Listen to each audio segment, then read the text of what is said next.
Bismillahirrahmanirrahim. Assalamu alaikum. I welcome you to the 25th lecture on the course Organizational Behavior. So before we start off with the contents of the 25th lecture, let's have a recap on the 24th lecture. But before that, I would like to tell you that the topic for today's discussion is human resource management practices, within which we are going to discuss the selection mainly. So you know that we started off in our 24th lecture with the HRM practices, and I told you that I will give you a basic understanding of the basic human resource management the very basic जो practices हैं HRM की, we'll be discussing those. ठीक है? तो we started off with the recruitment in our 24th lecture. Recruitment को हमने discuss किया था और मैंने आपको ये बताया कि जो कॉमनली हम एक जो लेमैन है वो क्या करता है कि वो कंफ्यूज करता है या इंटरचेंजेबली यूज करता है टर्म्स को, रिक्रूटमेंट एंड सिलेक्शन को, राइट. एक ऐसी जो डिस्टिंक्शन उनमें है, the conceptual distinction that exist between the two, that is not recognised by a layman generally, और फिर वो एज अ रिजल्ट ये होता है कि वो रिक्रूटमेंट और सिलेक्शन को इंटरचेंजेबली यूज करते हैं. Although recruitment and selection of course are not interchangeable, they are distinct constructs, they are unique and distinct constructs. Recruitment basically stands for the efforts on the part of the organization that brings in the labor pool who is eligible to apply for a specific job. ठीक है, तो वो किसी भी job के लिए जो eligible labour pool है उसको कलेक्ट करने की जो एफर्ट्स हैं ऑर्गेनाइजेशन की, दैट इज बेसिकली रिक्रूटमेंट. तो उसके लिए एक ऑर्गेनाइजेशन क्या एफर्ट्स करती है लेबर पूल को की इफेक्टिव कलेक्शन के लिए.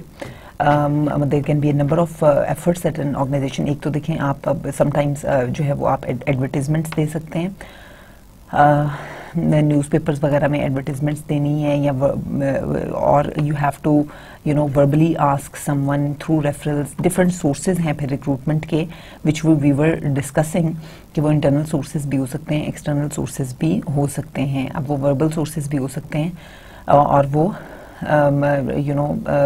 रिटन फॉर्म में भी आप इन्विटेशंस और एप्लीकेशंस इनवाइट कर सकते हैं और लेबर पूल को अट्रैक्ट कर सकते हैं. तो दोनों उसके वेज और फॉर्म्स हो सकते हैं अट्रैक्ट करने के. रिक्रूटमेंट जो है इसकी इम्पोर्टेंस क्या है, हम क्यों रिक्रूटमेंट को स्टडी करते हैं, तो इसकी दिस इज द नेक्स्ट मतलब एक देखें एक इम्पॉर्टेंट क्वेश्चन है ये जो कि you need to ask yourselves that why we study recruitment. क्या इसकी इम्पोर्टेंस क्या है. ओके, मतलब एक ऑर्गेनाइजेशन ने अगर if somebody if it has to hire someone तो वो एक एड्स प्लेस करेगी न्यूज़पेपर्स में और रिस्पॉन्सेज उसको आएंगे एंड एज अ रिजल्ट वो हायरिंग कर लेगी, राइट. लेकिन why study recruitment then. Recruitment की इसमें क्या इंपॉर्टेंस है. ओके, इस चीज़ की तो इम्पोर्टेंस हमें समझ में आती है कि कैंडिडेट्स को हायर करना है, उनका इंटरव्यू किया जाए, उनकी टेस्टिंग की जाए, अप्रोप्रिएटली उनको टेस्ट किया जाए. लेकिन रिक्रूटमेंट की क्या इंपॉर्टेंस है, हमें इस चीज़ को स्टडी करने की क्या ज़रूरत है कि एप्लीकेशंस को कैसे प्लेस करना है, जो दूसरा एडवर्टीजमेंट्स को कहाँ प्लेस करना है, और क्या सोर्सेज हो सकते हैं रिक्रूटमेंट के, एक्सेट्रा. इसकी इम्पोर्टेंस देखें ये है क्योंकि हमें understand we need to understand the importance of recruitment and importance of recruiting effectively. We need to understand this क्योंकि if an organization is unable to recruit effectively, as a result it won't be even able to select effectively and ultimately क्या होगा कि जो उसकी selection होगी candidate की, जो उसकी चॉइस होगी, दैट चांसेस आर दैट कि वो चॉइस जो है वो भी that might be a wrong choice. ठीक है, कि वो एक अच्छी चॉइस हो सकता है ना हो और उससे बेहतर चॉइस हो सकता है मार्केट में अवेलेबल हो, लेकिन उस ऑर्गेनाइजेशन की because of the capacity of the organisation to make effective recruitment, to utilise effective recruitment strategies, ये हुआ है कि वो ऑर्गेनाइजेशन जो है वो उसको प्रॉपरली इफेक्टिवली रिक्रूट नहीं कर सकी है. तो इसलिए जो है ये दिस इज़ वेरी इम्पॉर्टेंट कि हम इस चीज़ को समझें कि रिक्रूटमेंट जो है वो क्यों ज़रूरी है, उसको स्टडी करना, उसको अंडरस्टैंड करना, और effective recruitment why it is important. अब अगर एक ऑर्गेनाइजेशन को स्किल्ड वर्कर्स चाहिए, स्किल्ड लेबर फोर्स चाहिए और वो रिक्रूट नहीं करती इफेक्टिवली, तो उससे क्या होगा कि आपको एक लेबर पूल जो है वो बहुत स्मॉल से शॉर्ट लेबर पूल आप गैदर कर पाएंगे, ठीक है। और आपका जो नेट है वो दैट वॉन्ट बी वास्टर, ठीक है। तो जितना वास्ट नेट होगा, जितनी लेबर पूल ज्यादा होगी, उतना ही इसका मतलब है कि आपके पास ऑप्शन ज्यादा हैं to select from that labour pool. तो सिलेक्शन तो आपने बाद में करनी है। First you have to gather the labour pool, gather those candidates who can fill in that vacancy and who are also eligible to fill in that vacancy, ठीक है। तो ये लेबर पूल जब हम रिक्रूटमेंट करते हैं उसमें तो हम सिर्फ वो लोग गैदर करते हैं जो उस जॉब को या उस वैकेंसी को फिलअप कर सकते हैं, जो एलिजिबल हैं to fulfil that position. But that does not necessarily mean कि वो लोग वो वाले भी हैं जो उस जॉब को इफेक्टिवली परफॉर्म भी कर सकते हैं, ठीक है। तो हमने जब सिलेक्शन करनी होती है तो then we need to make sure हम इस तरह की टेक्निक्स और स्ट्रेटजीज यूज करते हैं जिससे we try to make sure that the candidate that we are going to select is the one who is the best amongst the lot and who can perform at his best, ठीक है। तो इसलिए ये जो selection है वो basically is basically जो हम रिक्रूटमेंट हमने जो की, जो कैंडिडेट्स को हमने गैदर किया, लेबर पूल को गैदर किया, एप्लीकेशंस जो इनवाइट किए, उनमें से then we need to make a selection, ठीक है। तो ये इस तरह से रिक्रूटमेंट जो है वो जितना आप देखें कि आप इफेक्टिव रिक्रूटमेंट जो है वो इस तरह से होगी कि आप जो कैंडिडेट्स हैं एलिजिबल, एक तो उनको करें, जितना वाइडर होगा उतनी आपकी इफेक्टिव होगी रिक्रूटमेंट, ठीक है। और जितने वो as per corresponding to your requirements जितने एप्लीकेंट्स आएंगे उतनी वो आपकी इफेक्टिव रिक्रूटमेंट होगी, ठीक है। तो इसलिए जो है recruitment is very important organisation के लिए, because it can ultimately lead to एक रॉन्ग चॉइस को लीड कर सकती है अगर इफेक्टिव रिक्रूटमेंट नहीं होगी। क्योंकि अगर आपके लेबर पूल में अच्छे रिसोर्सेज ही नहीं आएंगे तो फिर आप उनको आगे फर्दर कैसे करेंगे, ठीक है ना। Further how will you be hiring. तो ये रिक्रूटमेंट फिर अब हमने डिस्कस किया था कि डिपेंड करता है कि आपने किस लेवल के ऊपर, जैसे एडवर्टाइजमेंट्स देनी है तो किस लेवल के ऊपर करनी है, कौन से न्यूज़पेपर्स में करनी है, नेशनली इंटरनेशनली करनी है, ग्लोबली करनी है, लोकली करनी है। It all depends upon the nature of the job, the type of the skill set that is required. Job evaluation के ऊपर डिपेंड करता है, एक्सपीरियंस कितना आपको रिक्वायर्ड है उसके ऊपर डिपेंड करता है। अगर फॉर एग्जांपल यू नीड जो है वो एक हाईली क्वालिफाइड कोई आपको वर्कर्स चाहिए फॉर अ जॉब, लेकिन वो आपको लोकली अवेलेबल नहीं है, तो you might have to make global recruitments, ठीक है। जैसे अब आप ये देखें कि जो सऊदी अरब है या जो दूसरे मिडिल ईस्ट के कंट्रीज हैं वहाँ पर क्या है कि देखें कितनी इंटरनेशनलाइजेशन है और कितनी इंटरनेशनल जॉब्स वहाँ पर अवेलेबल हैं। दैट इज़ बिकॉज वहाँ पे लोकली, अब सऊदी अरब में स्पेशली जो लोकली वहाँ पे स्किल्ड लेबर फोर्स अवेलेबल नहीं है। They have a lot of resources in terms of money and financial resources उनके पास बहुत हैं। They are very resource rich country, but they do not have highly qualified people. तो as a result वो क्या करते हैं कि वो डेवलपिंग दूसरे जो कंट्रीज हैं जैसे नियर बाय स्पेशली कंट्रीज हैं वहाँ से उनकी they make an attempt and also from the even from England, America, वहाँ से भी लोग जाते हैं। तो so there for higher money, for more money and you know for higher income prospects they go there because they can fill in the pockets very well. तो अब वो उसमें क्या है कि so and they don't have the qualifications which are required, तो वो क्या है वो इंटरनेशनली फिर ग्लोबल हायरिंग्स करते हैं। तो उनकी रिक्रूटमेंट सिलेक्शन वगैरह जो है वो क्या है that is global, because locally उनके पास अवेलेबल नहीं है लेबर फोर्स। तो लोकल अगर वो रिक्रूटमेंट करेंगे तो अब वो जो लेबर पूल होगा that won't be up to the mark, ठीक है। वो उनके eligibility criteria, it is possible कि वो मिनिमली उसको मीट करे, लेकिन मे बी वो इट माइट बी डिफिकल्ट कि वो उसको, जैसे जितने अगर वहाँ पे PhDs की रिक्वायरमेंट है तो वहाँ पे शॉर्टेज है, वहाँ पे they are not highly qualified, इतने क्वालिफाइड लोग वहाँ पे अवेलेबल नहीं है।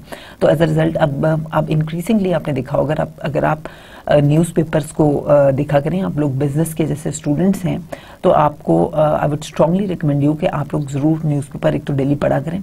दूसरा ये कि अब जैसे इसमें आई एम श्योर कि अगर आप पढ़ते हैं तो आप you must have gone through कि जो एडवर्टीजमेंट्स आती हैं जॉब्स की, जॉब एडवर्टीजमेंट्स आती हैं, यू शुड बी, बिकॉज अपने न्यूर फ्यूचर में you have to enter the job market, तो आप उनको जो गो थ्रू देम, तो उससे आपको मार्केट कंडीशन का अंदाजा होता है, आपको ये पता चलता है कि किस what nature of jobs are available in the market किस तरह की अपॉर्चुनिटीज़ जो हैं वो मार्केट में निकल रही हैं, किन what kind of jobs are being created in the market और they are being emerging in the market, ठीक है, क्या ट्रेंड्स क्या हैं मार्केट के, और फिर ये कि आपको किस तरह की what kind of skill sets does the employer require, किस तरह की प्रोफेशनल स्किल्स वो रिक्वायर करते हैं, किस तरह की स्पेसिफिक स्किल्स रिक्वायर करते हैं, किस तरह की जनरल स्किल्स रिक्वायर करते हैं, ठीक है, what are the job specifications and what are the job descriptions like, ठीक है, तो वो व्हाट ओवर जनरली जो एम्प्लॉयर है आपको उसके रिक्वायरमेंट्स का पता चलता है और आपको एक थोड़ी सी एक्वेंटेंस मिलती है विद द लेबर मार्केट, ठीक है। तो इसलिए do go through those pages, जो क्लासिफाइड के एड्स के जो पेजेस होते हैं उनको गो थ्रू किया करें, और उनमें if you go through them you must have noticed कि कैसे इंक्रीजिंगली मिडिल ईस्ट कंट्री से, सऊदी अरेबिया से और इस तरह की कंट्री से इंक्रीजिंगली जो न्यूज़पेपर्स हैं पाकिस्तान के उनमें एडवर्टीजमेंट्स आना शुरू हो गई हैं। Even China, I was looking at the newspaper last week, तो चाइना की किसी यूनिवर्सिटी ने ऐड दिया हुआ था for their business college in China, they had given ad for the faculty required, right. So इसी तरह ही देर आर सऊदी अरब हो गया, फिर मिडिल ईस्ट के काफ़ी कंट्रीज़ हैं, सो दे इंक्रीजिंगली अब आप ये देखें कि ये इस चीज़ को भी शो करता है कि मार्केट जो है वो कैसे ग्लोबलाइज हो रही है, ठीक है। तो अब जो मार्केट है वो ओनली लिमिटेड नहीं है एक लोकल या पर्टिकुलर ज्योग्राफिकल रीजन के ऊपर, it is not limited to a particular geographic region, तो इट इज़ बेसिकली बाउंड्रीलेसनेस का कॉन्सेप्ट है। ऑर्गेनाइजेशंस बाउंड्रीलेस हैं बिकॉज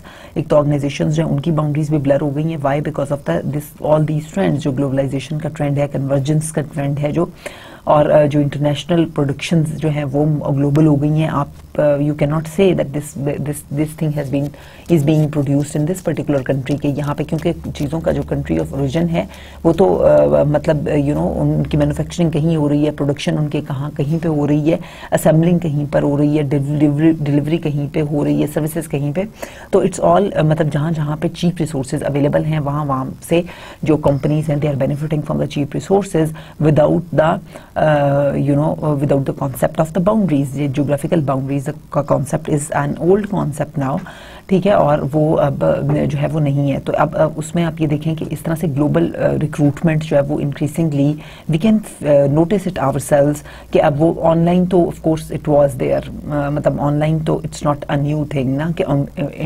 ग्लोबली यूनिवर्सिटीज जो हैं वो ऑर्गेनाइजेशंस हैं they put on ads on their on their websites and anybody anywhere sitting anywhere can apply, ठीक है, वो तो था। बट अब आप देखें कि इस तरह से जो एडवर्टीजमेंट्स हैं थ्रू न्यूज़पेपर्स, ये भी जो दूसरे कंट्रीज़ हैं उनके न्यूज़पेपर्स में आपके एडवर्टीजमेंट्स जो हैं वो यू कैन सी देम।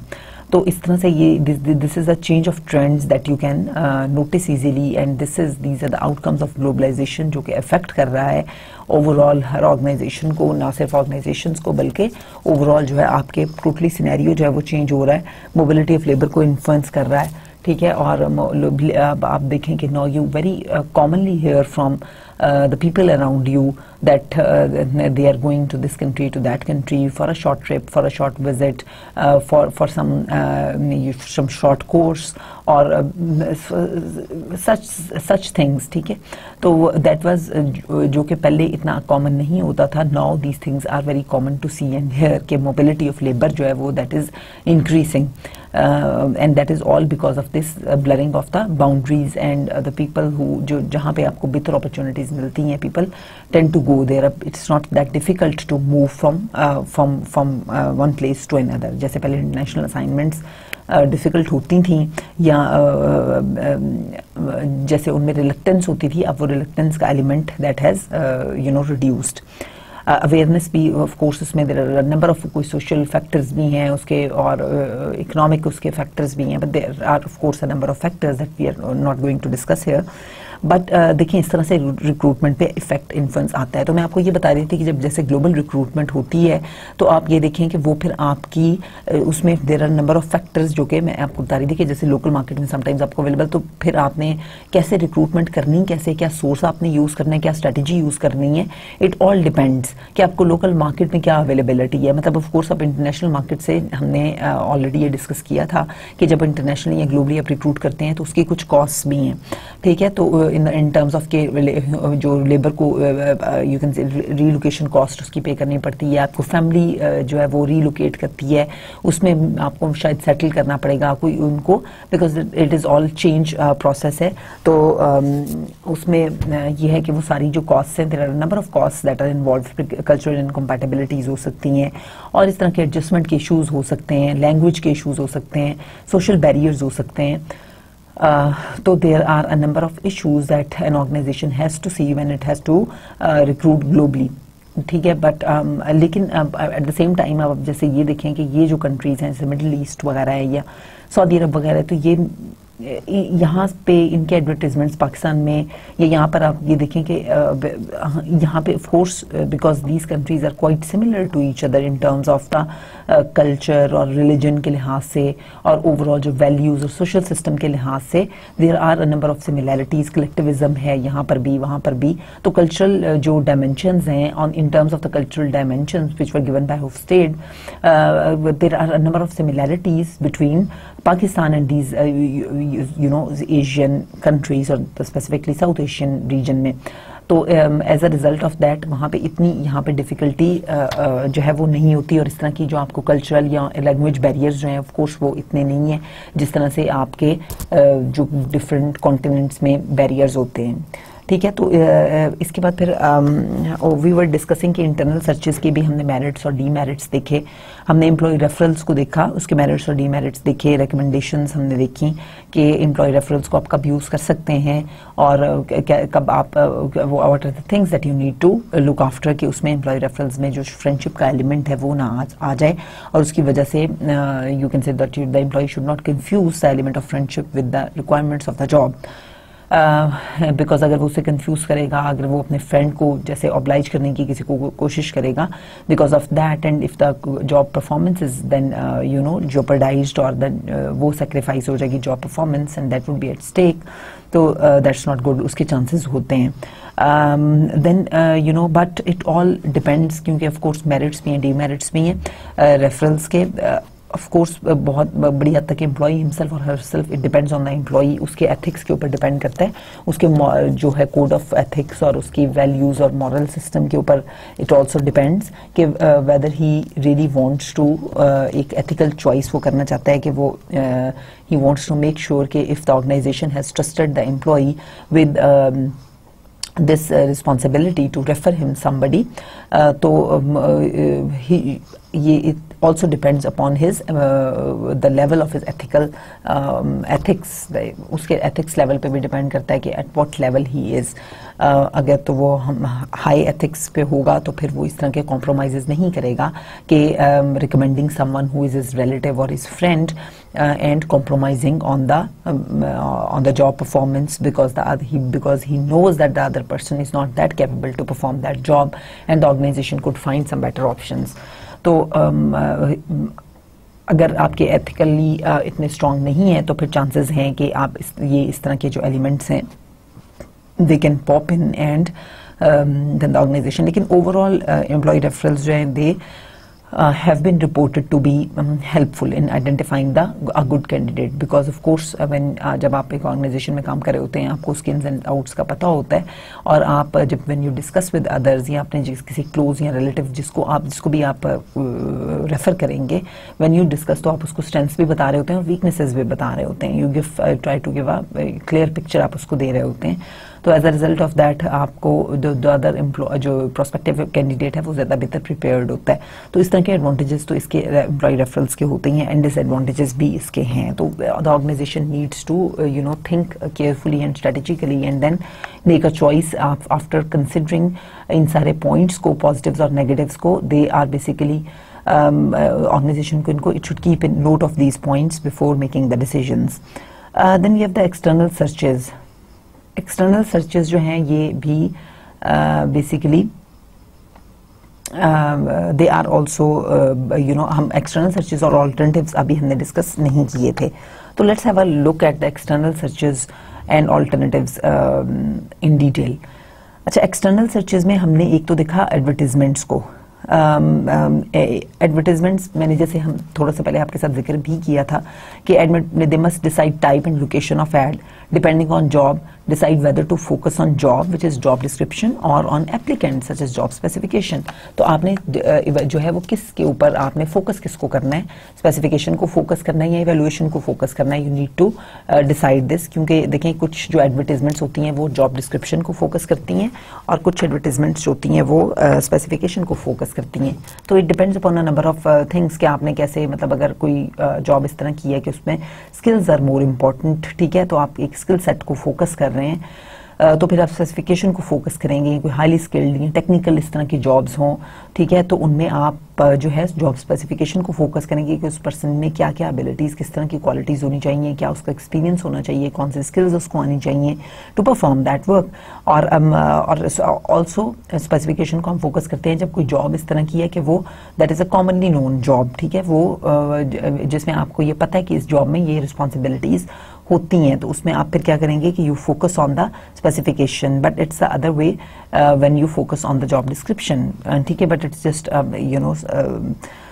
उसके बाद specified jobs they require heavy advertisement, ठीक है, जैसे मैंने आपको बताया था कि जो स्पेशलाइज्ड जॉब्स होती हैं, जो अनस्पेशलाइज्ड जॉब्स हैं, लो स्किल्ड जॉब्स हैं, उनमें you don't need to advertise. जो वॉक इन इंटरव्यूज भी समटाइम्स आपने देखा होगा, जैसे शॉप्स के आगे या अब छोटी मोटी जो कंपनीज होती हैं, स्मॉलर बिजनेसेस होते हैं, स्मॉल फर्म्स होते हैं, उनके बाहर उन्होंने लिखा होता है सेल्स पर्सन इज रिक्वायर्ड, और दिस कैशियर इज रिक्वायर्ड, और लाइक दैट, ठीक है, हेल्पर रिक्वायर्ड, और इस तरह की जो सेमी स्किल्ड या अनस्किल्ड जॉब्स होती हैं उसमें तो आपको you don't need to advertise, because the labour is unskilled and semi skilled labour is abundantly available and very cheaply available, so you don't need to make advertisements, and you don't need to make expenses on the advertisement.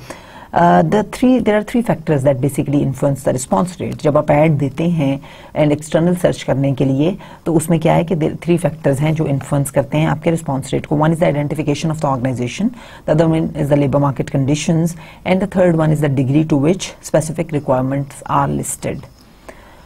ठीक है, ये 3 चीज़ें होती हैं. एक तो ये आ गई कि आपकी आइडेंटिफिकेशन ऑफ द ऑर्गेनाइजेशन, कि अगर तो वो एडवर्टीजमेंट में आइडेंटिफिकेशन डिस्क्लोज नहीं की गई ऑर्गेनाइजेशन की, ठीक है, तो फिर that is just such as this blind box ads होते हैं जैसे, तो फिर दैट इन्फ्लुएंसेस द बेसिकली आपकी जो रिस्पॉन्सेज हैं उनको ऑफ कोर्स ये इन्फ्लुएंस करता है, ठीक है, और कम होंगे आपके रिस्पॉन्सेज अगर जो आइडेंटिफिकेशन डिस्क्लोज नहीं की हुई, तो responses are expected to be lesser. Why? Because जो ब्लाइंड बॉक्स एड्स हैं they don't identify the organizations, and because often the larger organizations जो होती हैं दे डू दिस, वो ब्लाइंड बॉक्स एड्स देती हैं, ठीक है. लार्जर जो ऑर्गेनाइजेशंस होती हैं या पब्लिक सेक्टर ऑर्गेनाइजेशंस भी, they also use these blind box ads. Basically why इनके एडवांटेजेस ब्लाइंड बॉक्स एड्स के ये हैं कि in order to keep the confidentiality about the organization, ठीक है, कि विच ऑर्गेनाइजेशन इज हायरिंग और रिक्रूटमेंट कौन कर रहा है, ठीक है, तो ये उस ऑर्गेनाइजेशन का जो ऑफ कोर्स पता नहीं चलता, डिस्क्लोज नहीं होता, नाम नहीं उसका पता चलता कि कौन सी ऑर्गेनाइजेशन है जिसका ये ऐड है और जिसमें ये वैकेंसीज हैं, ऑप्शंस हैं, ठीक है. और वाई इसका एडवांटेज क्या है ऑर्गेनाइजेशन को to keep it confidential, because it can promote basically एक मेरिट बेस्ड हायरिंग को प्रोमोट कर सकता है, और जो पॉलिटिकल इन्फ्लुएंसेस हैं, ठीक है, या इस तरह के जो रेफरेंसेस हैं या पॉलिटिकल जो इन्फ्लुएंसेस हैं जो लार्ज ऑर्गेनाइजेशंस में या गवर्नमेंटल जो सेटअप्स हैं उनमें जो बहुत ज़्यादा होते हैं, ब्यूरोक्रेटिक ऑर्गेनाइजेशंस में ज़्यादा होते हैं, तो वो उनको आप अवॉइड कर सकते हैं, आप प्रेशर्स को अवॉइड कर सकते हैं by keeping the whole process anonymous, ठीक है. तो उनको उसकी कॉन्फिडेंशियलिटी को मेंटेन करने का एक एडवांटेज तो उसका ये है. दूसरा ये भी है कि there might be a fear of own organization for some applicants, ठीक है. कुछ organizations of course when there is a blind ad in the newspaper, ठीक है, and I am working in a large organization and I see the newspaper, I'm looking for alternate jobs as well, I see the newspaper, और मैंने वो advertisement देखी वहाँ पर newspaper में कि a large organization requires the services of dash dash dash and the whole ad, right? Achha, now I'm really tempted to apply there, but then suddenly it comes in my mind that this organization has not disclosed its name, and it might be my own organization as well, ठीक है। तो ये जो fear है of the fact that it might be my own organisation, तो of course it will stop me from applying, or it will I will think twice at least before applying कि उसके consequences क्या होंगे, because if it is my own organization and if my CV or my application goes to my own organization, so then how it is going to impact my current job. ठीक है, वो उसको कैसे impact करेगा, कैसे influence करेगा. It's going to have an effect on my decision that whether I have to apply or not. ठीक है, तो ऑफ कोर्स अगर इस तरह की जो ब्लाइंड एडवर्टाइजमेंट्स होती हैं ये समटाइम्स स्केरी भी हो जाती हैं, और कैंडिडेट्स जो हैं वो from the fear of their own organization वो इट इज़ पॉसिबल कि वो अप्लाई ही ना करें, और actually it might not be their own organization of course. लेकिन उस ऑर्गेनाइजेशन का क्या हुआ कि as a result of that blind ad उसने काफ़ी सारा अपना जो सिग्निफिकेंट लेबर पूल जो है उसको significantly it might have reduced. ठीक है, तो इस तरह से उसका ऑफ कोर्स फिर अगर वो रिड्यूस हो गया हो तो फिर वो जो रिक्रूटमेंट है वो इफेक्टिव नहीं हो पाएगी. तो इस तरह से हमने ये देखा कि कैसे जो है वो जो ब्लाइंड बॉक्स एड्स हैं वो नेगेटिवली इन्फ्लुएंस कर सकते हैं किसी ऑर्गेनाइजेशन की इफेक्टिव रिक्रूटमेंट स्ट्रेटजी को. Then other deterrents they might be bad reputation of these ads to gain idea of potential labor market, current job holders seeking jobs. ठीक है, तो ये एक चीज़ और भी है कि sometimes organizations क्या करती हैं कि वो they are not actually interested in hiring the candidates, but what they do is that they just give such blind ads in the newspapers in order to find कि current labor market की situation क्या है. ठीक है, आपको कितने वो organisation जो है उसकी क्या रिप्यूट चल रही है मार्केट में, कितनी वो अट्रैक्टिव है लेबर मार्केट में, how far the organisation is attractive in the labour market, what is the repute of the organization in the market. फिर ओवरऑल मार्केट लेबर मार्केट की सिचुएशन क्या है, अगर कोई स्पेसिफिक जॉब आपने एडवर्टाइज की है तो उसके अगेंस्ट किस तरह के स्किल सेट्स लेबर मार्केट में अवेलेबल हैं, what kind of labour is available, is there any labour available in the labour pool or not at all. ठीक है, और फिर वो किस तरह की अवेलेबल है, फिर how much of the labour is already on jobs जो हैं, और फिर कितने ऐसे हैं जो who are currently on jobs and they are still looking for other options. तो इस तरह की काफ़ी सारी आपको आइडियाज़ और इन्फॉर्मेशन जो है वो as a result of such जो आप ब्लाइंड एड्स देते हैं उनसे आपको ओवरऑल जो मार्केट की सिचुएशन उसका पता चल सकता है, अपनी अट्रैक्टिवनेस का पता चल सकता है कि एज एन एम्प्लॉयर आप कितने अट्रैक्टिव हैं मार्केट में, आपकी कैसी रेपुटेशन है, और जो है वो क्या आपको किन पोजीशंस के अगेंस्ट किस तरह के और कितना लेबर पूल अवेलेबल है, so that if tomorrow you have to hire against certain positions तो आपने अपनी इन ऑर्डर टू आप अपने कैसे अपना प्लान करना है. अगर कोई labour pool is very tight, अगर कोई इतना अवेलेबल ही नहीं है against a specific position which you are expecting that it will be created some time from now, so how you are going to fill in that position. तो इस तरह की चीज़ें जो हैं ये आपको help कर सकती हैं to gather that kind of important information for the organization. blind box ads जो हैं ये आपको help कर सकते हैं.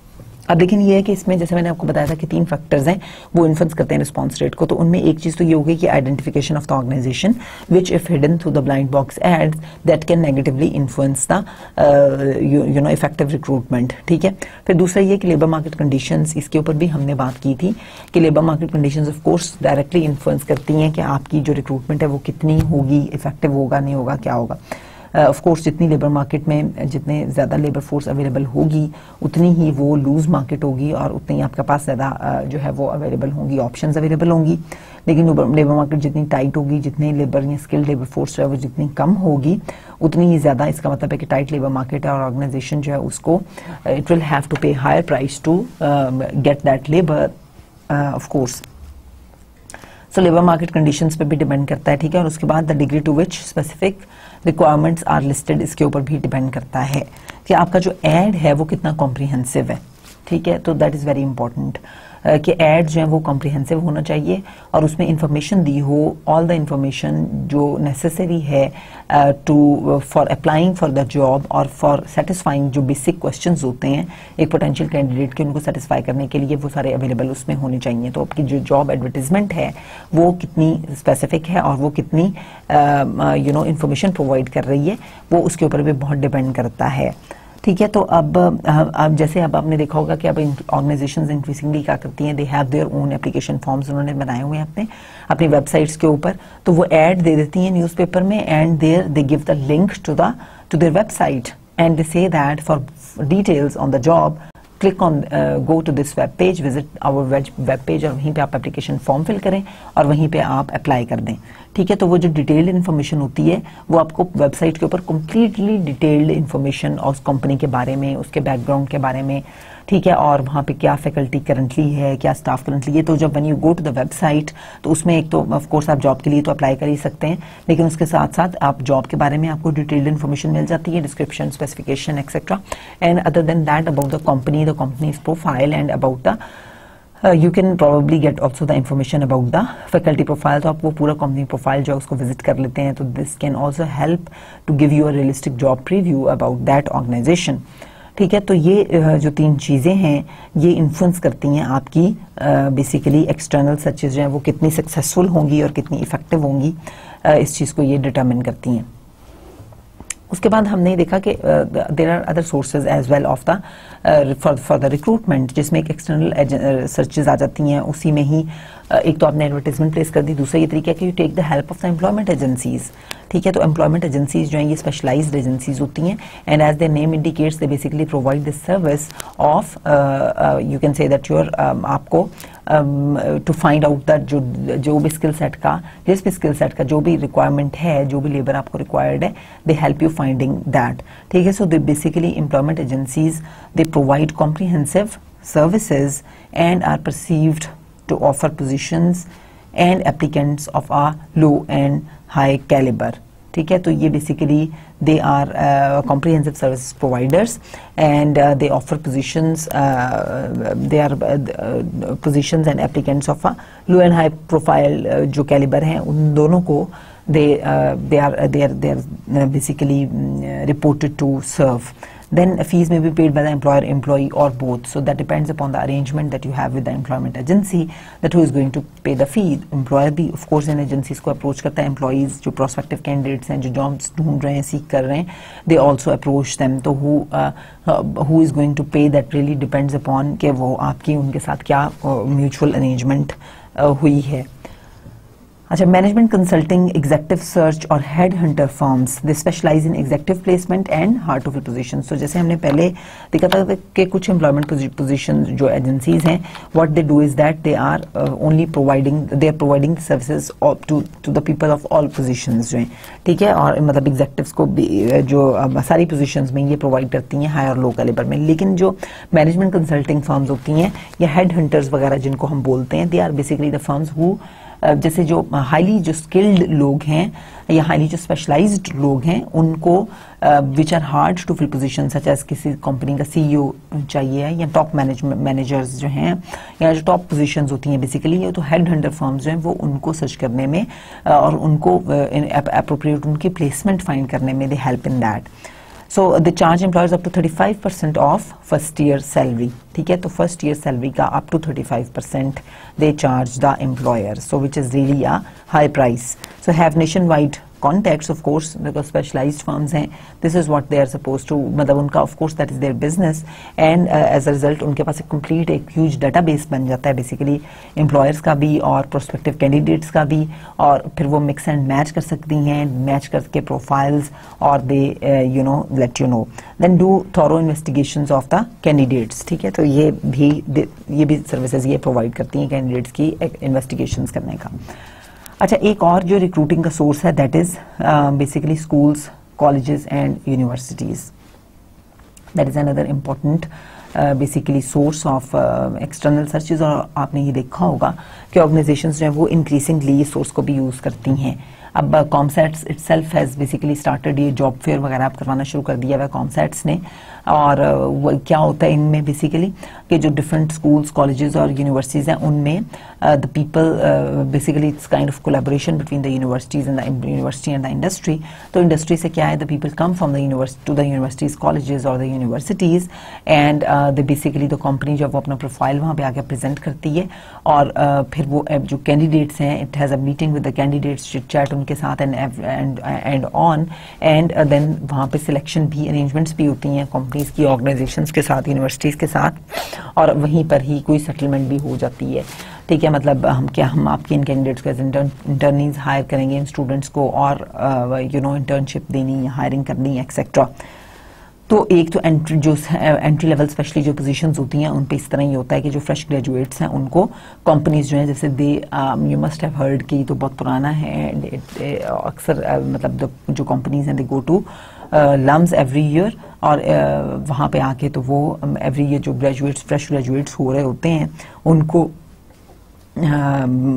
They hire them. ठीक है, इसी तरह इंक्रीजिंगली जो कंपनीज है वो इस तरह से शुरू हो गई है। बेसिकली वेस्ट में तो इट्स वेरी कॉमन, वहाँ पर तो इस तरह का this is very very very common practice that जो यूनिवर्सिटीज़ वगैरह में चले जाते हैं companies and then they hire the people from there. अच्छा, जनरली इसमें क्या होता है कि जो वोकेशनल या टीचिंग स्कूल्स हैं वहाँ पर वहाँ से लोअर लेवल का जो लोग हैं वो हायर किए जाते हैं फ्रॉम द वोकेशनल और द टेक्निकल स्कूल, जहाँ पे प्रोफेशनल ट्रेनिंग्स मिल रही होती हैं। ठीक है, और फिर उसके बाद जो बिजनेस स्कूल्स हैं वहाँ से एडमिनिस्ट्रेटिव स्टाफ नॉर्मली हायर होता है, और जो ग्रेजुएट स्कूल्स हैं वहाँ से मैनेजरियल पोजीशंस के लिए हायरिंग्स होती हैं। ठीक है, so may also help companies establish cooperative education assignments and internships and assess practical potential candidates performance. ठीक है, तो ये companies also establish in the assessing the performance of the candidate, और उसकी जो असाइनमेंट्स वगैरह हैं, इंटर्नशिप्स वगैरह हैं, उसको भी इट चेक्स एंड मॉनिटर्स।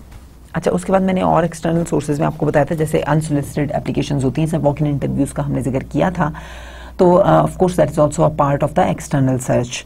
ठीक है, तो वहाँ पर तो हमने इन टर्म्स ऑफ एडवर्टीजमेंट एंड इस टर्म में सर्च किया था ना कि समटाइम्स ऑर्गेनाइजेशंस एडवर्टीजमेंट्स वगैरह नहीं देती हैं, तो ऑफ कोर्स जब वो एडवर्टीजमेंट्स वगैरह नहीं दे रही होती हैं, डिपेंडिंग अपॉन द अगर लो प्रोफाइल जॉब्स हैं तो वहाँ पे वॉक इन इंटरव्यूज भी चल जाते हैं।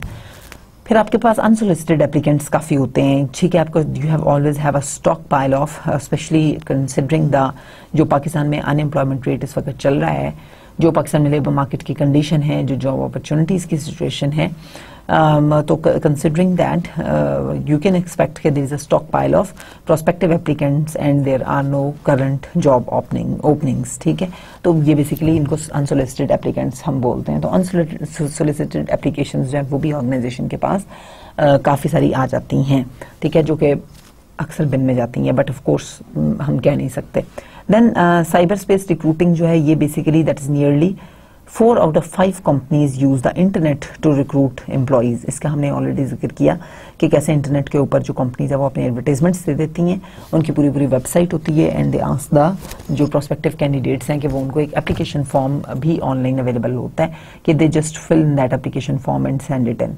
ठीक है, तो हर ऑर्गेनाइजेशन का अपना अपना तरीका होता है। सम ऑर्गेनाइजेशन रिक्वायर कि आप वो एप्लीकेशन फिलअप करें, उसके साथ अपना CV अटैच करें and send it. Some say that only fill in the application at the first stage, तो कुछ ने उनको उसको भी स्टेज वाइज किया होता है कि फर्स्ट स्टेज में you just send in your application filled in, तो वो एक स्टैंडर्डाइज्ड इन्फॉर्मेशन इस तरह से वो सारे अपने जो कैंडिडेट्स हैं उनसे ले लेते हैं, and after that they make a comparison. फिर उसके बाद वो देख लेते हैं कि उनका कंपैरेटिव एनालिसिस हो जाता है, फिर वो that helps them in cutting down the number of applicants, and उनको स्क्रीन करने में ईजियर हो जाता है जब एक स्टैंडर्डाइज्ड वे में इन्फॉर्मेशन एप्लीकेशन फॉर्म के जरिए मिल जाती है।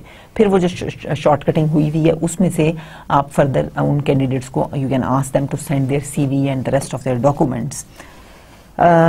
ठीक है, तो that really depends on a number of factors. Then commercial jobs posting services they continue to grow, and online response form low cost and information quality. ठीक है, तो ये आप देखें कि इसमें of course जो application form की मैंने बात की जिसमें वो एक आपको दे देते हैं, they give you a template जिसमें आपको दे देते हैं application form का, तो you have to fill in only that information. तो उसमें क्या है कि एक तो आपको क्वालिटी इन्फॉर्मेशन भी मिल जाती है, और दूसरा ये कि आपको लो कॉस्ट में मिल जाती है, बिकॉज इसमें क्या है कि प्रिंटिंग की कॉस्ट अवॉइड हो जाती हैं। ठीक है, आपने ऑनलाइन उसको फिल किया and you send it in through email. ठीक है, तो cost there are number of cost that are avoided, postal cost avoid हो गई, ठीक है, और प्रिंटिंग की कॉस्ट अवॉइड हो गई। ठीक है, और फिर टाइम जो है वो आपका बच गया, टाइम मैनेजमेंट हो गई। ठीक है, so there are and then webzumes भी sometimes web pages that are used as resumes, there is also formed by some of the जो एप्लीकेंट्स होते हैं, कैंडिडेट्स होते हैं, उन्होंने क्या किया होता है कि अपने वेबज्यूम्स भी बनाए होते हैं।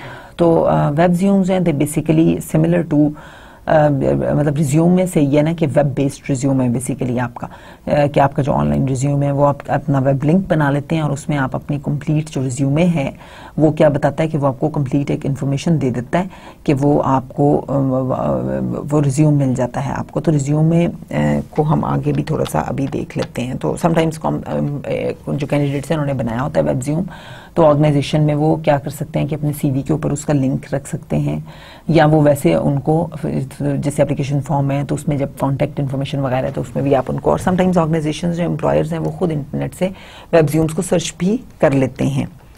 ठीक है, उसके बाद है मीटिंग द ऑर्गेनाइजेशन। अब आप ये देखें कि अब आपका रिक्रूटमेंट का स्टेप जो है वो एक किस्म का फिनिश हो गया है कि डिफरेंट ऑल्टरनेटिव आपने सर्चेस की, इंटरनल एक्सटर्नल सर्चेस की। एक्सटर्नल सर्चेस में हमें 2-3 टाइप्स देखी, आप एडवर्टाइज करें, वहां से देख लें, इंटरव्यूज वगैरह हो जाएं, ठीक है, एंड नंबर ऑफ ऑप्शंस भी ऑलरेडी डिस्कस्ड। अब इसके बाद मीटिंग हम ये देखते हैं कि एक ऑर्गेनाइजेशन जो है वो आपने जब रिक्रूटमेंट हो गई, जब एक ऑर्गेनाइजेशन में आपने अप्लाई कर दिया जॉब के लिए, you were eligible, and then you can say that after that you need to prepare your resume, ठीक है। और वो जो रिज्यूमे है because you now have to present your case, ठीक है। तो अब आपने वो रिज्यूमे बनाना है, अपनी सिलेक्शन के प्रोसेस में से गुजरना है, you have to take an interview। तो how you need to prepare that resume to send an application form, ठीक है। तो इसमें यहाँ पे कुछ गाइडलाइंस दी हुई हैं अबाउट प्रिपेयरिंग योर रिज्यूमे, वो मैं आपको बताती हूँ, और इसके साथ ही हम थोड़ा सा एक एनालिसिस भी कर लेंगे between the CV and the resume. अच्छा, पहले आप ये देखें कि how you have to prepare your resume. I am sure कि आपको सीवीज या रिज्यूमे अपने बनाने जो है वो आते होंगे, या आपने जरूर एक ये दो कभी ना कभी तो आपने अभी तक जरूर ये एक्सरसाइज आई एम श्योर के की होगी। अगर आपने नहीं की तो मैं आपको स्ट्रांगली रिकमेंड करूंगी कि after going through this in points को अपने माइंड में रखें और डू मेक योर रिज्यूमेज। आप ये समझेंगे दिस इज योर असाइनमेंट, अपने रिज्यूमे और सीवी अपने बनाएं, आप देखें कि आपने अपने केस को कैसे प्रेजेंट करना है। अच्छा, सीवी और रिज्यूमे में पहले हम ये देख लेते हैं कि इनमें डिफरेंस क्या है। तो सीवी जो है बेसिकली सीवी का मतलब है कोर्स ऑफ लाइफ, ठीक है। तो कोर्स ऑफ लाइफ का मतलब ये है कि आपने कंप्लीट अपनी सीवी के अंदर, it is basically more detailed document compared to a resume. Resume जो है वो एक शॉर्ट डॉक्यूमेंट होता है, प्रेफरेबली एक 1 पेज का डॉक्यूमेंट होता है, जिसमें आपकी मेनली जो मेन इसमें सेक्शंस होते हैं, एक तो आपकी पर्सनल इन्फॉर्मेशन होती है और दूसरा ये कि इसमें मेनली आपका एक्सपीरियंस और education, these 2 things are mainly given, ठीक है। कि आपका एक्सपीरियंस और एजुकेशन के इन दोनों चीज़ों में जो है वो स्टार्टिंग फ्रॉम द लेटेस्ट से आप शुरू करते हैं और फिर उसके बाद आप जो है वो यू गो बैक, ठीक है। मतलब जो आपका प्रेजेंट एक्सपीरियंस है वहां से you will start and then you will go backwards. तो दिस इज बेसिकली ये तो एक रिज्यूमे का जो फॉर्मेट है उसमें होता है। और रिज्यूमे जो है वो बेसिकली एक इंग्लैंड का या ब्रिटिश स्टाइल है कंपेयर टू, और इंग्लैंड में या जो काफ़ी सारे यूरोपियन कंट्रीज हैं उनमें चलता ही रिज्यूमे है, विच इज़ अ 1 पेज और मैक्स 2 पेजेस का डॉक्यूमेंट होता है, जिसमें आपको जो स्पेसिफिक एक ऑर्गेनाइजेशन ने किसी ने जो जॉब है उसकी जो रिक्वायरमेंट्स हैं, it is very specific that it has to be very specific because it has to be very short and crisp. तो इसमें आप वो इन्फॉर्मेशन दें जो आपको लगता है कि to perform that job this information is really important, या ये आपके स्ट्रेंथ्स हैं और you need to mention this. तो वो उसमें आप अपने एक्सपीरियंसेस दें और उसमें आप अपनी जो है वो एजुकेशन दें, दैट इज रिज्यूमे, ठीक है। तो रिज्यूमे जो है वो basically on the CV on the other hand is a more detailed document, ठीक है, just as it indicates that it's a course of life.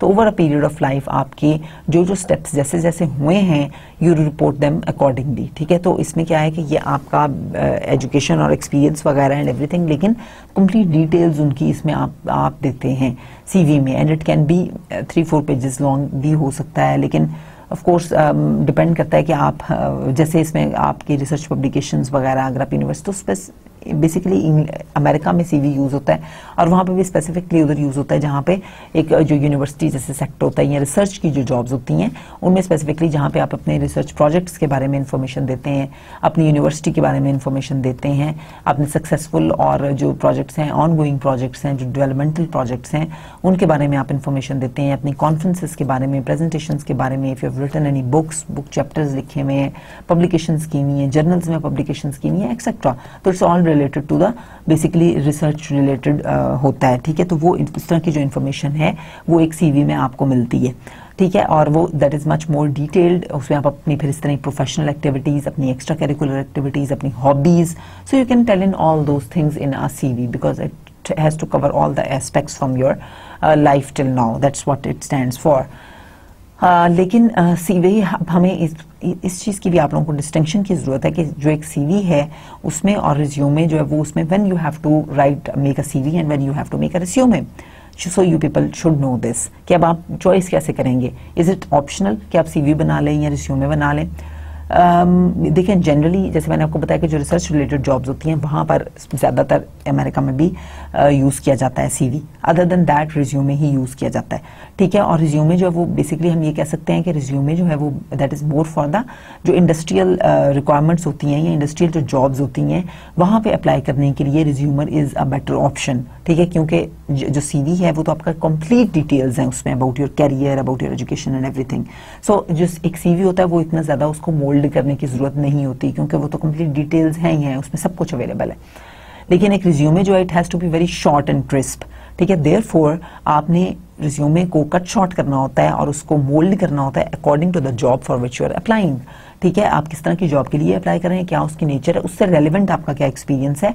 So you need to adapt your resume as per the nature of the job and where you are applying. But on the other hand CV जो है वो generally एक standard document ही रहता है, उसमें कोई as such इतनी changes नहीं होती हैं। आप अपडेट ऑफ कोर्स उसको कर सकते हैं but of course it doesn't change a lot, job to job वो वेरी नहीं इतना करता। अच्छा, ये तो मैंने आपको कुछ बेसिक डिस्टिंक्शंस बता दी। तो इसलिए जब आप इंडस्ट्री स्पेसिफिक जॉब्स में या इंडस्ट्री में जब अप्लाई करें तो you need to should make a resume, क्योंकि वहाँ पे भी ये भी होता है कि they are receiving a number of thousands of उनके पास एप्लीकेशंस आ रही होती हैं, स्टॉक पाइल उनके पास होता है and they don't have enough time कि वो जब अगर आपने अननेसेसरी डिटेल्स लिखी होंगी तो जो रीडर होता है या जो एवेलुएटर होता है या जो असेस कर रहा होता है या स्क्रूटनी कर रहा होता है वो you know feels annoyed. Therefore don't give unnecessary informations. Nobody has that much time to go through all that. Give very relevant and very important informations, your main contributions and strengths and what you expect to contribute to the organization. So stuff like that should be there. अच्छा, अब resume के लिए there are few other जो general से tips हैं to make your resume. They have been given here, so I will read through them for you. एक तो आप ये देखें कि use quality paper and easy to use paper, ठीक है। पेपर का अच्छी क्वालिटी का होना चाहिए। Then proofread carefully, that's very important. जो आपकी ग्रामेटिकल और जो इस तरह की मिस्टेक्स होती हैं वो व्हेन दे कम अप तो वो that gives a very very bad impression, so there should be no such mistakes. Then include volunteer experience. If you have any volunteer experience, you must include that. Use typical job description phraseology, ठीक है। उसके बाद ये है कि use a cover letter to highlight your greatest strengths.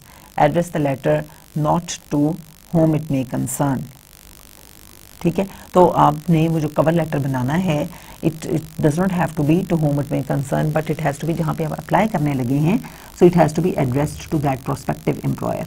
उसको address करें, उनके ह्यूमन रिसोर्स डिपार्टमेंट को एड्रेस करें या HR मैनेजर को एड्रेस करें, but don't write to whom it may concern on that cover letter, ठीक है। And then you should sign each page of both your CV और resume and also the cover letter को भी आपने you should sign that all. Then don't forget about networking as an excellent way of gaining access to an organization. Networking क्यों important है? I'm sure कि ये आप लोगों को बहुत अच्छी तरह अंदाज़ा होगा कि networking की क्या importance है for gaining an access to an organization. अच्छा, ये तो हमारा रिक्रूटमेंट का टॉपिक तो इसके साथ ही ख़त्म हुआ। उसके बाद अब हम देखेंगे सिलेक्शन प्रोसेस को, ठीक है। तो वंस आपने रिक्रूटमेंट जो है वो कर ली, उस कैंडिडेट्स का पूल आपने गैदर कर लिया, उसके बाद क्या हुआ कि आपको इनिशियल जो है वो सिलेक्शन प्रोसेस जो है वो सिलेक्शन के ऊपर आप आ गए। तो सिलेक्शन के 8 बेसिकली डिफरेंट स्टेप्स हैं जिनको हम अभी यहाँ पर देखने के लिए जा रहे हैं। Number 1 is the initial screening interview. तो इनिशियल स्क्रीनिंग इंटरव्यू है। Number 2 is the completion of the application form. Number 3 is the employment tests. Number 4 is the comprehensive interview. Number 5 is the background investigation. Number 6 is the conditional job offer. Number 7 is medical physical exam. And number 8 is permanent job offer. Okay, ये देखें, यही जो 8 steps हैं, very easy, बड़े common और I am sure कि very easy to understand for you people, logical से बड़े स्टेप्स हैं, ठीक है। और यहाँ पर इसको प्रेजेंट किया गया even in more similar way इस ग्राफ में। अगर आप ये देखें from if you start at the top, वो जो ब्लू बॉक्स है एट द टॉप, अगर हम वहाँ से शुरू करें जहाँ पे इनिशियल स्क्रीनिंग लिखा हुआ है, तो हम ये देखते हैं कि सबसे पहले तो इनिशियल स्क्रीनिंग होती है। अब इनिशियल स्क्रीनिंग में क्या होता है कि आप जब एक ऐड आया तो उसमें आपने वो उसी वक्त एक इनिशियल स्क्रीनिंग हो सकती है ना, that those people who are eligible and who are not eligible, जो मिनिमम रिक्वायरमेंट्स को, मिनिमम क्वालिफिकेशंस को मीट कर रहे हैं वो एलिजिबल हैं, और जो नहीं कर रहे हैं वो नहीं एलिजिबल हैं। तो ये एक तो इनिशियल स्क्रीनिंग ये हो गई, ठीक है। इसी तरह ही आप स्क्रीनिंग जो है वो उसको किसी कई बेसिस के ऊपर हो सकती हैं। अगर मैं ये समझती हूँ कि I am qualified to do that job but I am simply not interested in that job because I don't like that job is not attractive to me. हमने ये ऑलरेडी डिस्कस किया था कि कैसे फैक्टर्स हैं वो इन्फ्लुएंस करते हैं इफेक्टिव रिक्रूटमेंट को। तो अब मैं उस क्वालिफिकेशंस को मीट कर रही हूँ, लेकिन I am not interested in performing that job, और I am not interested in that organisation, और maybe the repute of that organisation is not that good, ठीक है। There can be a number of factors जिसकी वजह से मैं उसको initial screening में ही I am out of that process, ठीक है। उस सिलेक्शन प्रोसेस से आउट हो गई और मैं लेबर पूल से आउट हो गई हूँ, तो ये स्क्रीनिंग हो गई इनिशियल बेस्ड ऑन द जो जॉब डिस्क्रिप्शन है या स्पेसिफिकेशन है या जो भी एडवर्टीजमेंट है। So if you fail to meet the minimum qualifications, you are rejected applicant, ठीक है। सो आपकी एप्लीकेशन जो है वो तो रिजेक्ट हो गई, you are rejected applicant already before applying। उसके बाद ये है कि आपका सेकंड स्टेप ये है कि अगर आप इनिशियल स्क्रीनिंग में you go through, you pass that initial screening, then एक completed एप्लीकेशन फॉर्म जो है वो आ जाता है आपके पास। अच्छा, जो इनिशियल स्क्रीनिंग है उसमें यह है कि एक तो दो चीज़ें हैं ना, एक तो ये कि before the application form is filled in and sent, एक तो वो हम इनिशियल स्क्रीनिंग। दूसरी इनिशियल स्क्रीनिंग इसमें हम ये भी कह सकते हैं कि ये on the part of the employer initial screening ये है कि आपने जो एप्लीकेशंस आपके पास रिसीव हुई और आपने इनिशियल स्क्रीनिंग करके जो मिनिमम क्वालिफिकेशन, समटाइम्स कुछ लोग होते हैं वो क्या करते हैं, वो अप्लाई कर देते हैं for the job on which even they are not qualified, they say that let's take a chance, let's take risk. तो अगर वो इस तरह की जो एप्लीकेशंस हैं वो भी इनिशियल स्क्रीनिंग में निकल जाएंगी। अच्छा, उसके बाद जब आपने एक initial screening, you go through the initial screening, you pass all the minimum requirements and you want to apply for that job, then the second step is the completed application. So you complete the application and that application form you send it to the employer. अब अगर वो meet कर रहे हैं job specifications को which are given in the job, ठीक है, तो फिर again you will pass that criteria, that step, that और अगर आपने उसमें फेल कर दिया तो you are a rejected applicant। अच्छा, फिर उसके बाद जब आपने कंप्लीटेड एप्लीकेशन फॉर्म भी कंप्लीट कर लिया, वो आपने सही फिलअप कर लिया, that was according to the job specifications, ठीक है, you qualify for that job, then you are called for an employment test, ठीक है। तो अब जो टेस्ट हैं वो आपको पता है कि देयर आर कुछ ऑर्गेनाइजेशंस ने ज़्यादा लेयर्स भी टेस्ट की रखी होती हैं एम्प्लॉयमेंट टेस्ट की, नॉट ओनली मतलब एक नहीं होती बल्कि ज़्यादा सारी लेयर्स भी, मतलब there are more than one test that they have to undertake, ठीक है। लेकिन जनरली जो टेस्ट होता है उसमें फिर एनालिटिकल आपका सेक्शन होता है और दूसरे 2-3 सेक्शंस होते हैं, एरिथमेटिक्स का सेक्शन होगा और लाइक दैट, ठीक है। तो यह फिर जो एम्प्लॉयमेंट टेस्ट है वो फिर कंडक्ट होता है। अगर again if you fail the test you are rejected as an applicant, and if you pass that test you are again selected, आपने उसको again you are screened, pass हो गया आप स्क्रीनिंग में भी, इस लेवल पे भी, and you go to the comprehensive interview level. अब अगेन इंटरव्यूज़ जो है वो भी ऑर्गेनाइजेशंस ने डिफरेंट जो स्टेजेस में या लेयर्स में रखे होते हैं। कुछ ऑर्गेनाइजेशंस ने मल्टीपल इंटरव्यूज़ रखे होते हैं जिनमें पहले एक पैनल होता है ऑफ द इंटरव्यूअर्स, वो आपसे इंटरव्यू करता है which is the comprehensive interview. और उसमें क्या है कि जो डिफरेंट डिपार्टमेंट्स हैं या डिफरेंट एरियाज़ हैं उनके लोग बिठाए होते हैं, जैसे कोई साइकोलॉजिस्ट बिठाया होगा, कोई हैंड राइटिंग स्पेशलिस्ट बिठाया होगा, ठीक है, और जो है वो कोई आपके बॉडी की analysis, body tone, body gestures, आपकी लैंग्वेज, इनको एनालाइज कर सकता है, ठीक है। उसके बाद HRM स्पेशलिस्ट होते हैं ऑफ कोर्स, ठीक है, HR मैनेजर वगैरह होगा। फिर आपका फर्स्ट लाइन जो लीडर है या सुपरवाइजर है, he is most likely expected to be there, ठीक है। और इस तरह से जो डिफरेंट लोग हैं फ्रॉम डिफरेंट एरियाज, वो they sit on board during this comprehensive interview and then they jointly make evaluations about how the candidate is, ठीक है। अब उसके बाद फिर जैसे मैंने आपको बताया कि मल्टीपल लेयर्स भी इन इंटरव्यूज़ की हो सकती हैं। तो ये जो मल्टीपल लेयर्स हैं ये ऑफ कोर्स अगर आपने इफ़ यू क्वालिफाई तो आप अगली लेयर में चले जाएंगे, ठीक है, जिसमें आप अपने बॉस या मैनेजर वगैरह या जो आपका कंपनी का एरिया मैनेजर है for example, he will be interviewing you, ठीक है। तो इस तरह से फिर इसके जो डिफरेंट हैं वो लेवल्स बने हुए होते हैं ऑर्गेनाइजेशन में। अगेन डिपेंड करता है कि आपकी किस तरह की ऑर्गेनाइजेशन है, क्या जॉब की नेचर है। अगर कोई टेक्निकल और हाईली स्पेशलाइज्ड जॉब है जिसमें you want to make sure that you are hiring the right person, तो इसलिए आप उसमें मल्टीपल फिर लेयर्स लगा सकते हैं, ठीक है। जैसे जो बहुत बड़ी कंपनीज हैं या मल्टीनेशनल्स हैं, तो उनका इस तरह का ही प्रोसीजर होता है, दैट इज़ मच मोर ज़्यादा कॉम्प्लिकेटेड और जो है वो ज़्यादा मल्टी लेयर्ड प्रोसीजर है। उसके बाद बैकग्राउंड एग्जामिनेशन जो है वो आप करते हैं इफ़ दैट इज़ रिक्वायर्ड, ठीक है। और मतलब जब आपने इंटरव्यू भी दे लिया and if you clear that interview, तो क्या होगा कि आपको कंडीशनल जॉब ऑफर हो जाएगी, ठीक है ना। तो कंडीशनल जॉब ऑफर आपको पता है कि this is how it works कि आपको if you clear the interview then if the organisation is otherwise satisfied with you, तो फिर क्या होगा कि वो आपको कंडीशनल जॉब ऑफर कर देते हैं। And if you pass the minimum business background जो रिक्वायरमेंट्स हैं, अगर आप वो पास कर लेते हैं तो then you move on to the next stage. If you fail them, ठीक है, तो फिर क्या होगा कि there is again a problem and your application is rejected. But if you pass the background examination, हम जब आगे अपने फर्दर स्लाइड्स करेंगे तो उनमें हम इन सारी जो स्टेप्स हैं इनको डिटेल में देखेंगे कि what does each one of them stand for and what does it mean.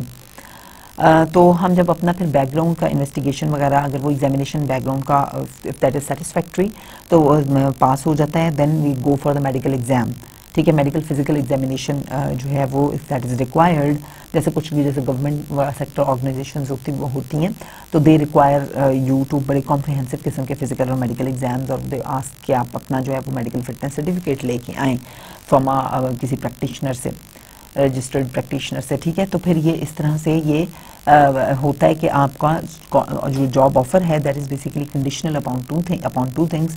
One is कि आपके जो बैकग्राउंड रेफरेंसेस हैं या जो इन्फॉर्मेशन है वो सेटिस्फैक्ट्री हो, ठीक है। और दूसरा ये कि आपकी जो एग्जामिनेशन है, फिजिकल एग्जाम या मेडिकल एग्जाम जो है वो सेटिस्फैक्ट्री हो and you furnish a letter for that. And then अगर ये भी सेटिस्फैक्ट्री हैं, अगर ये नहीं satisfactory, medical physical exam satisfactory नहीं है, और आप ऑफ कोर्स मेडिकल और फिजिकल एग्जाम जो है वो मैंने आपको बताया था कि ये आपके वो वाले टेस्ट होते हैं जो आपकी बेसिकली इस चीज़ को टेस्ट कर रहे होते हैं कि whether you can perform at well at job और नॉट, ठीक है। कि आपका अगर कोई if you God forbid if there is a problem, ठीक है, तो लेकिन वो प्रॉब्लम इस तरह की नहीं है कि वो आपके परफॉर्मेंस को अफेक्ट करे या हैम्पर करे इन एनी वे, तो फिर then you don't need to conduct that test, that should not be conducted in that case, ठीक है। लेकिन इसलिए कंडक्ट किया जाता है कि आपको in order to rule out कि आपको there is no problem in the elements of the job. But if there are if there is some condition या medical या physical condition इस तरह की आ जाती है टेस्ट में जिससे it can be a problem for the performance of the job, then the application is again rejected और वो जो conditional job offer है वो revoke हो जाती है। उसके बाद फिर आपका जो है but if there is no such thing then a permanent job offer is made if the applicant is able to perform the job। तो ये हमारे थे डिफरेंट जो स्क्रीनिंग इसके सिलेक्शन के प्रोसेस था, पूरा complete process. So it's a basically जो कैप्शन अगर आप देखें तो it's a comprehensive approach that completes all steps before a hiring decision is made, ठीक है। तो इसमें सारे वो स्टेप्स आ गए हैं। जब आप परमानेंट जॉब ऑफर आपने कर दी तो वो ऑफ कोर्स आपने हायरिंग डिसीजन कर लिया, ठीक है। तो ये इस सिलेक्शन प्रोसेस है, this is basically a comprehensive selection process as you can सी।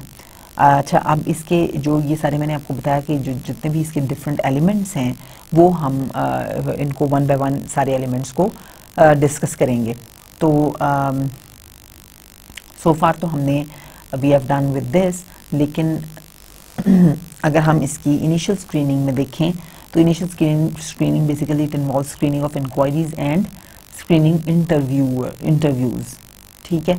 तो ये मैंने जैसे आपको पहले भी बताया था कि स्क्रीनिंग इंक्वायरीज की होती है और इंटरव्यूज़ वगैरह की स्क्रीनिंग होती है, जैसे जो इनिशियल स्टेज पे होते हैं। जैसे एक ऐड आया न्यूज़पेपर में, तो इट इज़ पॉसिबल कि आपको उसमें कुछ एम्बिग्यूसी है, आपको सैलरी रेंज का नहीं पता, आपको ये नहीं पता क्या लेवल है उस जॉब का, how can you apply on what basis, so you just make an inquiry with the company and try to seek some information about those things, ठीक है। ये जैसे वो कॉन्ट्रैक्ट की जॉब है या परमानेंट है और whatever, तो इसमें ये भी चीज़ आ जाती है कि अगर उस स्क्रीनिंग से भी ये पता चल जाता है whether you really have to apply for that job or not, then job description information is shared along with a salary range। तो ये जब जॉब डिस्क्रिप्शन की आपने exactly what you have to do and what will be the salary range package आपको क्या मिलेगा, they are really helpful in at this stage, ठीक है, इनिशियल स्क्रीनिंग की, बिकॉज दोज पीपल जिनके साथ ये कमेंसुरेट नहीं है फिर वो नहीं अप्लाई करेंगे, एंड विद दोज जो वाकई समझते हैं कि it's competitive selling the market, तो वो जो है वो भी स्क्रीन आउट हो जाएंगे।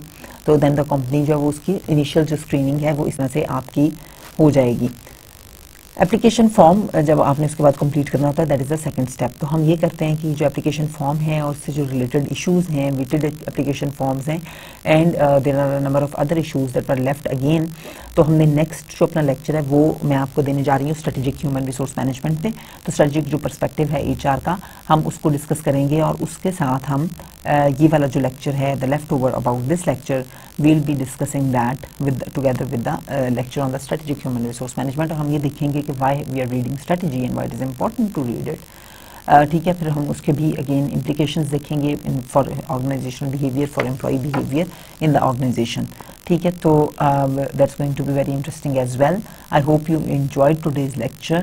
I wish you all the best। Thank you very much for your patient hearing। Allah Hafiz।